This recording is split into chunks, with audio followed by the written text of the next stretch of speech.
জয় হিন্দ। দীপ social science ক্লাসে তোমাদের সবাইকে আমি স্বাগত জানাই। আমি দীপজ্যোতি। আমি তোমাদের সিলেবাস ভিত্তিক এবং চ্যাপ্টার ভিত্তিক প্র্যাকটিক্যাল এবং থিওরি ক্লাস নিচ্ছি এবং তার সঙ্গে পূর্ববর্তী শিক্ষক নিয়োগের জন্য যে পরীক্ষায় প্রশ্ন এসেছিল সেইগুলো উত্তর সহ ব্যাখ্যাও করছি। তোমরা যারা চ্যানেলে নতুন অবশ্যই চ্যানেলটা ফলো করো ক্লাসগুলো পাওয়ার জন্য। আজকে আমরা আলোচনা করব বায়ু ও জলাধারার সমৃদ্ধ কার্য ও সৃষ্ট ভূমিরূপ। এর আগের ক্লাসগুলোতে বায়ুর ক্ষয়কার্য, সঞ্চয় কার্য এবং বায়ুর ক্ষয়কার্যের পদ্ধতিগুলো আলোচনা করা হয়েছে এবং ক্ষয়কার্য সঞ্চয় কার্যের ফলে সৃষ্ট ভূমিরূপগুলো আলোচনা করা হয়েছে। আজকে আমরা পড়ব যে বায়ু জলাধারার সমৃদ্ধ কার্যের ফলে মরুভূমিতে যে ভূমিরূপগুলো তৈরি হয়। দেখো, মরুভূমিতে সাধারণত বৃষ্টিপাত হয় না, কিন্তু হঠাৎ করে বৃষ্টিপাত যখন হয়ে যায় অল্প সময় ধরে প্রচুর মুষলধারে বৃষ্টি হয়।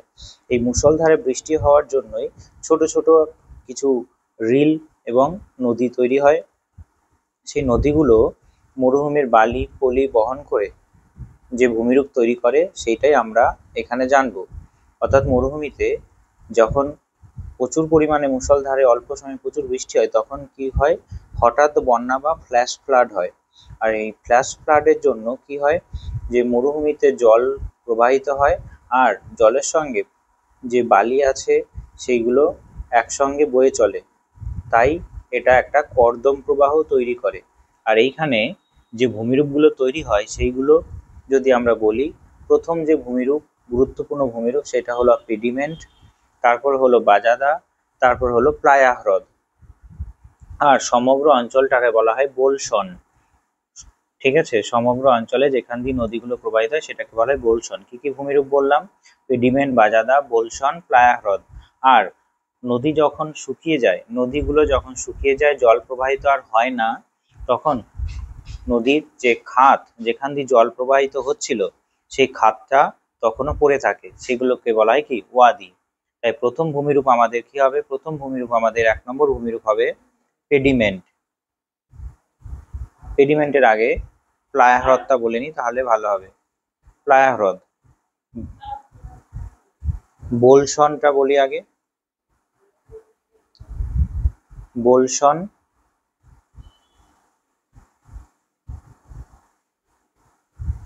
বোলসনটা বলতে কি বোঝায়? দেখো, এখানে ছবিটা দেখতে পাবে যে মরুভূমিতে এখানে কি তৈরি হয়েছিল, ছোট ছোট নদী তৈরি হয়েছিল। এই যে উঁচু যে জায়গাগুলো দেখছো, পর্বতের সম্মুখভাগ যেখানে লেখা আছে, এই জায়গাগুলো এক একটা কি পার্বত্য অঞ্চলের মতো উঁচু হয়ে দাঁড়িয়ে আছে। ইনসেলবার্জ হতে পারে এগুলো, মরুভূমিতে ইনসেলবার্জ তৈরি হয়। এখান থেকে কি হয়, ছোট্ট ছোট্ট নদী প্রবাহিত হয়ে এইখানে এসে জমা হয়, প্লায়া হ্রদে এসে জমা হয়। ছোট ছোট নদী প্লায়া হ্রদে এসে জমা হয়। আর এই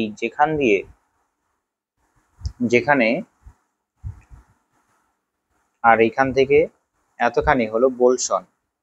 বোলসন কত থেকে, অর্থাৎ বাজাদার অংশটাকে বলছে বোলসন। অর্থাৎ বোলসন কাকে বলা হয়? শুষ্ক প্রায় অঞ্চলে পর্বত বেষ্টিত নদী অববাহিকাকে বলা হয় কি বোলসন। শুষ্ক, আর লিখছি না, পর্বত বেষ্টিত নদী অববাহিকা মরুভূমিতে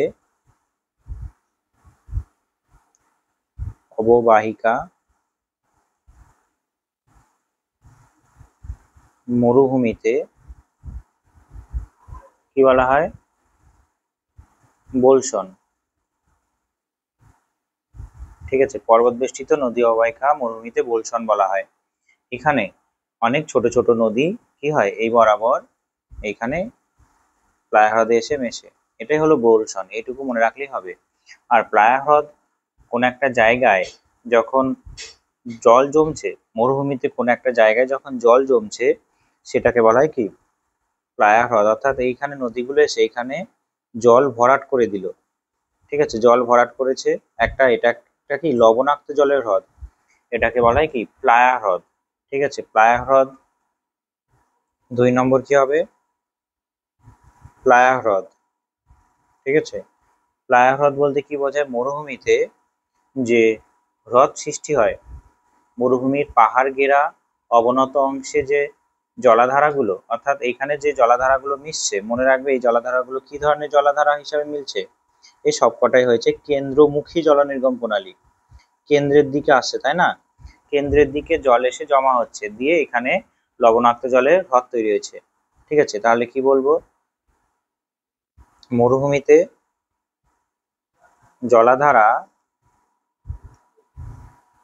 গুলি মিলিত হয়ে অবনত অংশে যে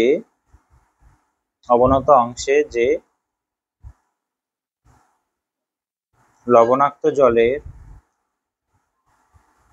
হ্রদ তৈরি হয়,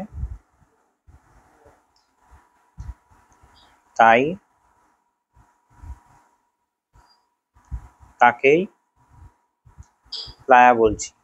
ঠিক আছে, তাকেই প্লায়া বলা হয়। এই প্লায়া লবণাক্ত হয়, আর এখানে বৈশিষ্ট্যগুলো মনে রাখবে। এখানে কি হয়? কেন্দ্রমুখী জলনির্গম প্রণালী তৈরি হয়। ঠিক আছে, কেন্দ্রমুখী জলনির্গম প্রণালী তৈরি হয়।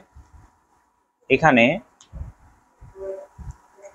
আর একটা মনে রাখবে, এই প্লায়াক্রি মরুভূমিতে ক্ষয়ের শেষ সীমা মরুভূমিতে। ঠিক আছে, ক্ষয়ের শেষ সীমা মরুভূমিতে। প্লায়া হলো কি? ক্ষয়ের শেষ সীমা। বোঝা গেছে? বেশ। ভারতের একটা প্লায়া হ্রদ কি হতে পারে? ভারতের একটা প্লায়া হ্রদ সম্বর লেক হতে পারে। ভারতের সম্বর লেক হলো একটা প্লায়া হ্রদ। ঠিক আছে, নর্থ আফ্রিকায় একে কি বলা হয়? নর্থ আফ্রিকায় একে বলা হয় শর্টস। নর্থ আফ্রিকায় একে শর্টস বলা হয়।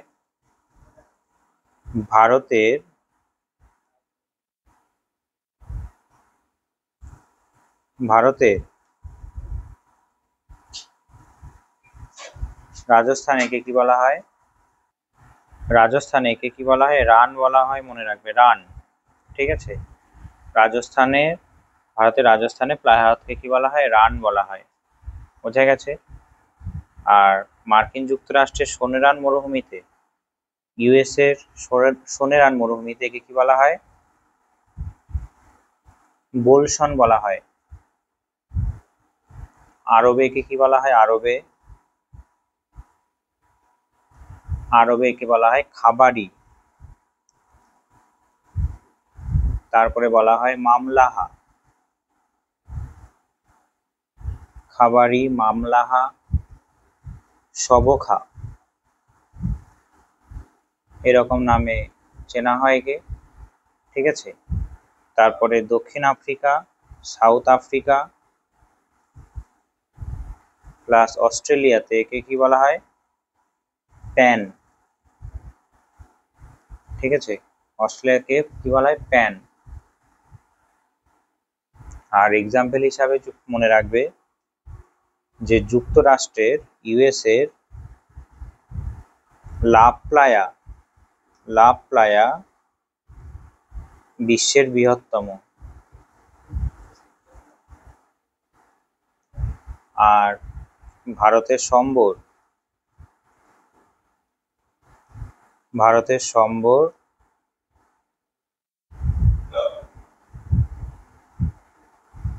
বৃহত্তম প্লায়া হ্রদ। ঠিক আছে, এটা একটা লবণাক্ত জলের হ্রদ। বোঝা গেছে? আর এখানে মনে রাখবে আর একটা কথা মনে রাখবে যে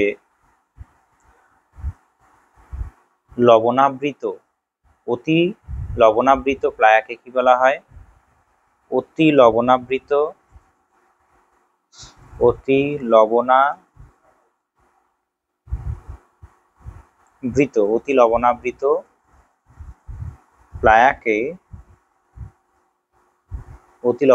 প্লায়াকে স্যালিনা বলা হয়। ঠিক আছে, অতি লবণাবৃত প্লায়াকে কি বলা হয়? স্যালিনাস।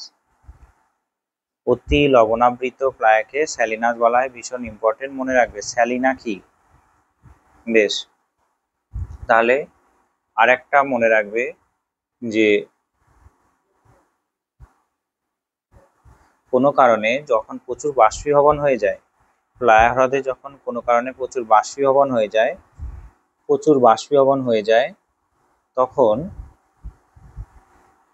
এই প্লায়া হ্রদে লবণ স্তরযুক্ত অ্যালকালি ফ্ল্যাট বা প্লায়া সমভূমি তৈরি হয়। প্রচুর বাষ্পীভবন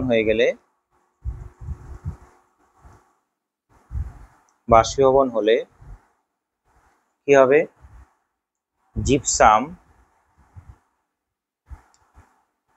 জিপসাম, তারপরে রক সল্ট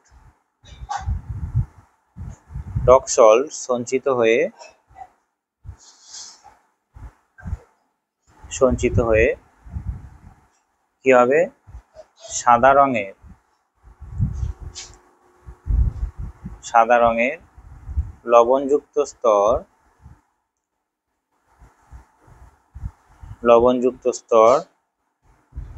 সাদা রঙের লবণযুক্ত স্তর অ্যালকালি ফ্ল্যাট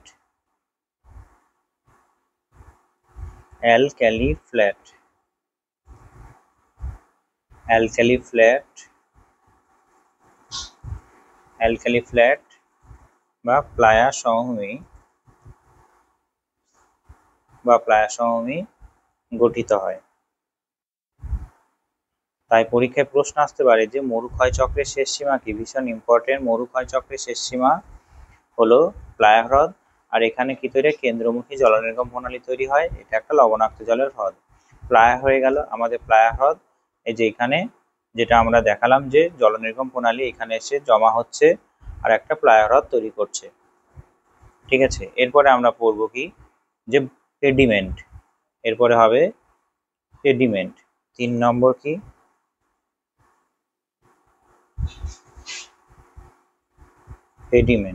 পেডিমেন্ট বলতে কি বোঝায়? পেডিমেন্ট কথার অর্থ মনে রাখবে, পেডি শব্দের অর্থ পাদদেশ। পেডি শব্দের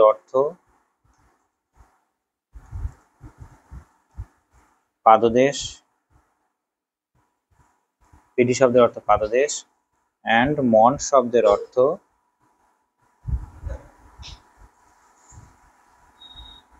পর্বত।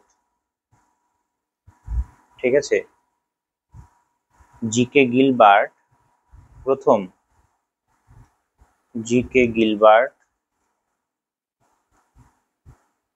এই শব্দটি প্রথম ব্যবহার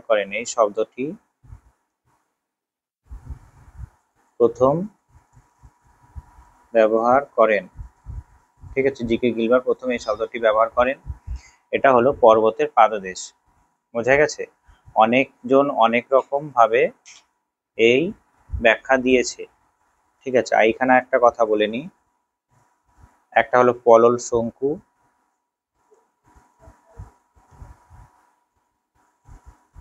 আর একটা হলো পেডিমেন্ট।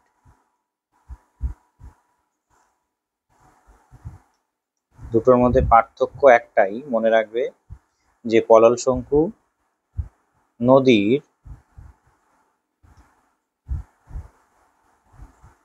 সঞ্চয় কার্যে তৈরি হয়, আর এটা কি হয়? যে মরুভূমিতে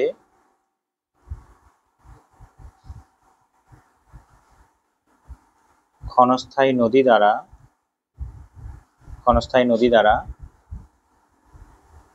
ক্ষয়কার্যের জন্য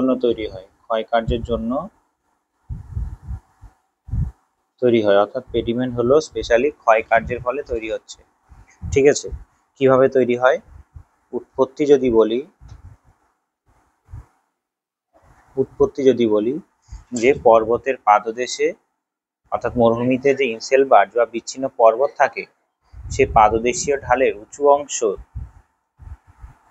সেই পর্বতের পাদদেশীয় ঢালের উঁচু অংশ ঠিক আছে, উঁচু অংশের নদীগুলো ক্ষয় করে যে মৃদু ঢালু সমভূমি তৈরি করে সেটাই হলো পেডিমেন্ট। এইখানে পেডিমেন্ট কতখানি আছে, লাল কালারের বাউন্ডারি দিচ্ছে আমি, এই যে এইখানে এতখানি হলো পেডিমেন্ট, অর্থাৎ পর্বতের পাদদেশে তৈরি হচ্ছে। আর বাজাদা আর পর্বতের মাঝামাঝি যে মৃদু ঢালু সমভূমি, এইটা কি একটা মৃদু ঢালু সমভূমি তৈরি করেছে। ঠিক আছে, পর্বতের পাদদেশে একটা মৃদু ঢালু সমভূমি তৈরি করেছে, বোঝা গেছে। আর এখানে আর একটা মনে রাখবে, এর ওপরে পলির পাতলা আস্তরণ থাকে, আর স্থানে স্থানে ইনসেলবার্জও থাকতে পারে। এখানে যে পর্বত দেখতে পাচ্ছ, এই যে এখানে এই যে পর্বত দেখতে পাচ্ছ, এই যে পর্বতগুলো হলো ইনসেলবার্জ বলা যেতে পারে। ছোট ছোট কঠিন শিলা টিলার আকারে দাঁড়িয়ে আছে, এইগুলো এক একটা ইনসেলবার্জ। আর ইনসেলবার্জের পাদদেশে এই পেডিমেন্ট তৈরি হয় মৃদু ঢালু সমভূমি। ঠিক আছে, পর্বতের পাদদেশে মৃদু ঢালু সমভূমি, পর্বত পাদদেশে মৃদু ঢালু সমভূমি। মরুভূমিতে পর্বত বা ইনসেলবার্জ এবং মরুভূমিতে পর্বত বা ইনসেলবার্জ এবং বাজাদার মাঝে এটি তৈরি হয়। এই যে বাজাদার মাঝে এটা তৈরি হচ্ছে, মৃদু ঢালু সমভূমি তৈরি করেছে। ঠিক আছে, বেশ। আর এখানে বিভিন্ন বিভিন্ন ভূবিজ্ঞানী বিভিন্ন রকম ভাবে এটার ব্যাখ্যা দিয়েছেন। এখানে লসনের মতে যে ঢালের পশ্চাৎ অপসারণের জন্য পেডিমেন্টের সৃষ্টি হয় নাকি। লসন কি বলেছেন, লসন বলেছেন ঢালের পশ্চাৎ অপসারণের জন্য এটি তৈরি হয়।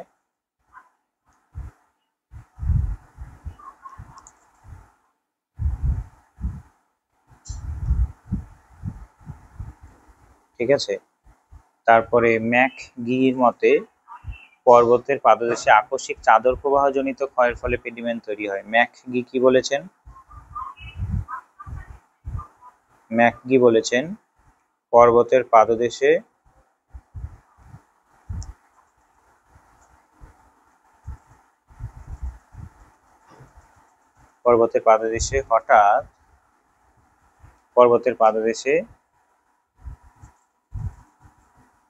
হঠাৎ চাদর প্রবাহ দ্বারা তৈরি হয়, চাদর প্রবাহ দ্বারা এটি তৈরি হয়, চাদর প্রবাহ দ্বারা এটি তৈরি হয়। ঠিক আছে, আর বিভিন্ন মানুষ যারা ভূবিজ্ঞানী ছিলেন তারা বিভিন্নভাবে ব্যাখ্যা করেছেন, দুটো আমি ব্যাখ্যা করলাম। ঠিক আছে, এরপরে যখন পেঙ্ক পড়াবো তখন কিছুটা আমি ব্যাখ্যা করে দেবো। বেশ, তাহলে পেডিমেন্ট আমাদের হয়ে গেল। এর ঢাল বেশি হয় না, গড় ঢাল কত হয়, 1 ডিগ্রি থেকে 7 ডিগ্রি হয়, মৃদু ঢালু হয়। ঠিক আছে, এরপরে আছে আমাদের ভূমিরূপ। কি, এরপরে ভূমিরূপ আছে আমাদের বাজাদা কথার অর্থ হলো ঢাল। এটা কত নম্বর, এটা হবে 4 নম্বর। বাজাদার ইংরেজি বাজাদাই। এর অর্থ কি, এর অর্থ ঢাল। স্পেনীয় শব্দ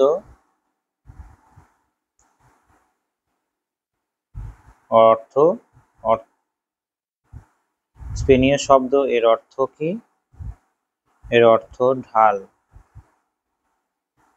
এর ঢাল অত বেশি হয় না, মৃদু ঢালু হয়। ঠিক আছে, মৃদু ঢালু হয়, অনেকটা কম ঢালু হয়, বোঝা গেছে। এখানে মনে রাখবে পর্বতবেষ্টিত অববাহিকায় পলল শঙ্কু পরস্পর যুক্ত হয়ে পর্বতবেষ্টিত অববাহিকায় অর্থাৎ মরুভূমিতে পলল শঙ্কু পরস্পর সংলগ্ন হয়ে এটি তৈরি হয় ঠিক আছে। একটা মৃদু ঢালু সমভূমি কার মাঝে আছে? এটা আছে পেডিমেন্ট এবং প্লায়ার মাঝে। পেডিমেন্ট এবং প্লায়ার মাঝে এটি অবস্থান করছে। ঠিক আছে, পেডিমেন্ট এবং প্লায়ার মাঝে এটি অবস্থান করছে। বেশ, এর ঢাল খুব বেশি হয় না, মোটামুটি 1 ডিগ্রি থেকে 0 ডিগ্রি হতে পারে। ঠিক আছে, ঊর্ধ্বাংশে একটু ঢাল বেশি হয়, আর যত নিচের দিকে যাওয়া হয় তত ঢাল কমতে থাকে। আর এখানে মনে রাখবে যে পেডিমেন্টের যে উৎপত্তি, যেটা এখানে বললাম পার্থক্যটা, আমরা বললাম যে পলল শঙ্কু শুধুমাত্র সঞ্চয় কার্য হয় নদীর, আর পেডিমেন্ট ক্ষণস্থায়ী নদী দ্বারা ক্ষয় কার্যের জন্য তৈরি হয়। এই পেডিমেন্ট উৎপত্তি নিয়ে অনেকজনের অনেক বিভিন্ন রকম মতবাদ আছে। এবার তুমি মনে রাখবে পেডিমেন্ট ক্ষয় সঞ্চয় দুটোই হতে পারে। ঠিক আছে, ক্ষয় কার্য প্লাস সঞ্চয় কার্য দুটোই হতে পারে। ঠিক আছে, তাহলে বাজাদা হলো, বাজাদা কোথায়? বাজাদা দেখিয়েছি ছবি। বাজাদা হলো এই যে এতখানি, যে লাল কালারের অংশটা, এই লাল কালারের ওই অংশটা থেকে এই যে এতখানি হলো বাজাদা। ঠিক আছে, এটা হলো বাজাদা।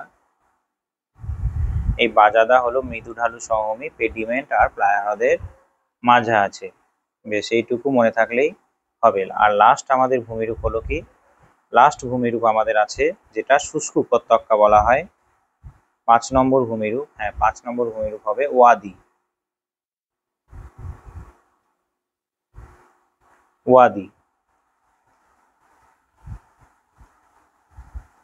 এই ওয়াদি বলতে কি বোঝায়? আরবি শব্দ ওয়াদি কথার অর্থ কি? আরবি শব্দ এর অর্থ শুষ্ক উপত্যকা।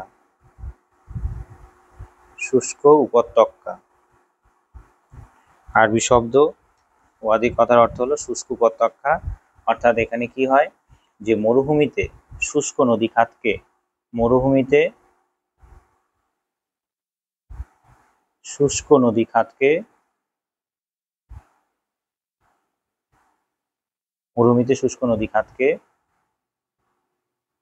বলা হয় ওয়াদি।